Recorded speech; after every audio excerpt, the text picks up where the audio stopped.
नमस्कार, मी अशोक मिरगे आणि आपण ऐकत आहात मिरगेंची कविता. माझ्या लेखणीचं एक वैशिष्ट्य आहे की मी निर्भीड लिहितो, मी वास्तव लिहितो, मी कोणाच्याही दबावाखाली लिहित नाही. आता हे वास्तवाचं माझं काय लिहिलेलं आहे, कवितेचं शीर्षकच असं दिलंय मी की सरकारी ऑफिसातलं सरकारी वास्तव. बघा, कोणतंही ऑफिस घ्या, उदाहरणादाखल मी दिलेले असेल, परंतु सगळे ऑफिस सरकारी सारखे झालेत आणि ते कशामुळं झालेत हे प्रत्येकाला कळायलंय. पण आवाज बंद, काहीच म्हणता येईन. प्रत्येकाला कळायलंय सरकारी ऑफिसाची अवस्था कशामुळं झाली. पहिली नव्हती, परंतु पुन्हा कशामुळं झाली हे प्रत्येकाला कळायलंय. परंतु त्याला पर्यायच नाही काही, ते वर्षानुवर्षे चालूच आहे. आणि म्हणून ऐकूया माझी आजची कविता. आमच्या काळात सरकारी मास्तर आमच्या गावातच राहायचे. आमच्या लहानपणी सरकारी मास्तर आमच्या गावातच राहायचे आणि त्यांच्या मुलांच्या अभ्यासासोबत आमचीही प्रगती पाहायचे. सरकारी शाळेत सरकारी शिक्षक आता स्वतःची मुले घालत नाहीत. सरकारी शाळेत सरकारी शिक्षक आता स्वतःची मुले घालत नाहीत आणि त्यामुळेच की काय पहिल्यासारख्या सरकारी शाळा चालत नाहीत. काय चूक आहे याच्यामध्ये? आता दुसरं बघा, सरकारी दवाखान्यातल्या ट्रीटमेंट आमदार मंत्र्यांना नको वाटतात. काय हरकत घेतली तर? अहो, सरकारी दवाखान्यात जर आमदार खासदार मंत्री गेले आणि स्वतः विलास घेऊ लागले तर धाक डॉक्टर तिथले कामं करतील ना. नको बाबा, ड्युटीवर वेळेवर येतील, कोणा वेळेस कोणता पुढारी येईल सांगता येत नाही असं म्हणतील ना. पण तसं होईच ना. सरकारी दवाखान्यातल्या ट्रीटमेंट आमदार मंत्र्यांना नको वाटतात. सरकारी हॉस्पिटलचे अनेक डॉक्टर काम न करता सवलती लाटतात. त्याच्यामुळं व्हायलं हे. सरकारी दवाखान्यात औषधा वाचून म्हणूनच रुग्ण मरत आहेत. सरकारी दवाखान्यात औषधा वाचून अनेक रुग्ण मरत आहेत आणि सरकारी औषधावर सरकारी डॉक्टर खाजगी प्रॅक्टिस करीत आहेत.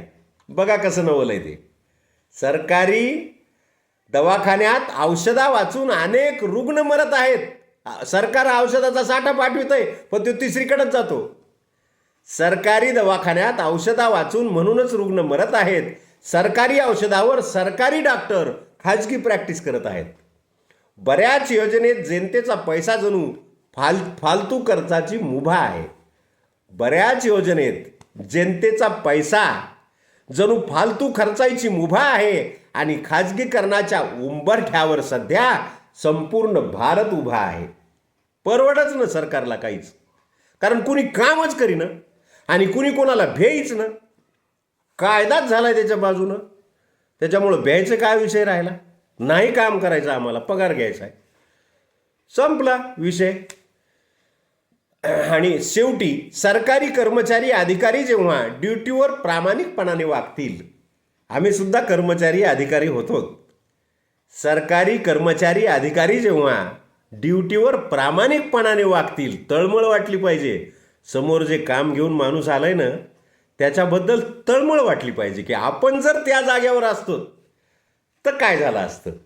ही जर भावना प्रत्येक कर्मचाऱ्यांनी अधिकाऱ्यांनी मनात ठेवली ना, ऑफिस सुधारायला वेळच लागणार नाही हो. पण कुणी तसं करीच ना. काय सांगावं, आम्ही अनुभव घेतलाय. अहो, सरकारी ऑफिसात काम स्वतः करण्यापेक्षा करून घेणं अवघड झालंय. अधिकारी झाल्यावर कळतंय. बघा कसं आहे ते, हाताखालचे कामच करीनात आणि भेईनात कोणाला. काय करायचे ते कर तुला. हाताखालच्या लोकांचे कामं आम्ही स्वतः केलेत हो, आम्ही स्वतः केलेत. अशी परिस्थिती आहे. एकतर त्यांना येईना आणि ज्याला यायलंय त्याला इच्छा नाही करायची. चलू द्या, पगार थोडाच बंद व्हायला. आणि म्हणून सरकारी कर्मचारी अधिकारी जेव्हा ड्युटीवर प्रामाणिकपणाने वागतील तेव्हाच लोक सरकारी ऑफिसवर आपोआपच विश्वास ठेवू लागतील. नाहीतर सरकारी काम आणि 6 महिने थांब ही जी बदनामीची म्हण आपल्या पाठीमागं चिकटलेली आहे ना, ती अविरत चालू राहील, अखंड चालू राहील. याच्यामध्ये वाद नाही. कविता आवडली असेल, माझं निर्भीड लेखणी आवडली असेल तर माझ्या यूट्यूब चॅनलला सबस्क्राईब करा.